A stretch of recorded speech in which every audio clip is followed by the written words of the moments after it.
সজনা গাছ রোপণ করলে আমরা আর্থিকভাবে সফলতা অর্জন করতে পারবো, আমাদের পুষ্টি পাবো, আমরা ক্যান্সার প্রতিরোধ ওষুধ পাবো।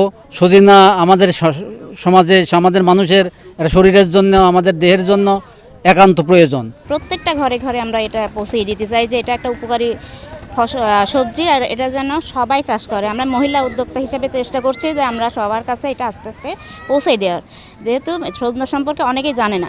আমার গ্রামের এরম টোটাল সব ফাঁকা জায়গাগুলাই এরম সজিনার ডাল লাগাই আমরা সজিনা আবাদ করি।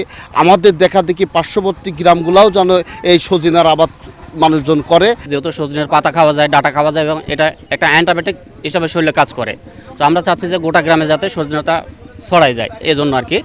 সজিনা অত্যন্ত পুষ্টিগুণ সম্পন্ন একটি সবজি।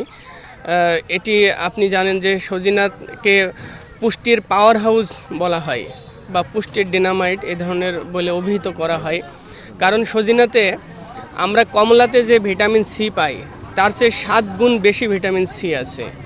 এতে আমরা গাজরে যে ভিটামিন এ পাই তার চেয়ে 4 গুণ বেশি ভিটামিন এ রয়েছে সজিনাতে। এছাড়া এতে যেহেতু প্রচুর পরিমাণে ফাইবার রয়েছে, সেজন্য এটি আমাদের কোষ্ঠকাঠিন্য দূর করে, হজম শক্তি বৃদ্ধি করে।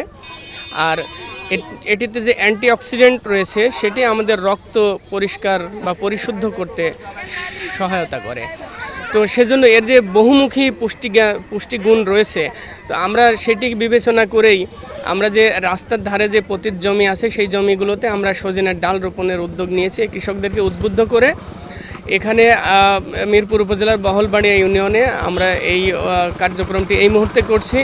এটি তো আসলে খরচের কোনো বিষয় না, সজিনার ডাল তো গাছে হয়।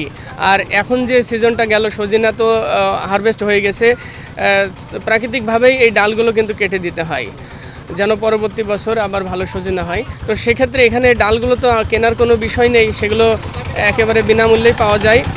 আর সজিনার আসলে তেমন কোনো পরিচর্যাও এর প্রয়োজন হয় না, বা এর কোনো রোগ ব্যাধির জন্য যে আমাদের যে পেস্টিসাইড দিতে হয় সেই ধরনের বিষয় তেমন এখানে নাই।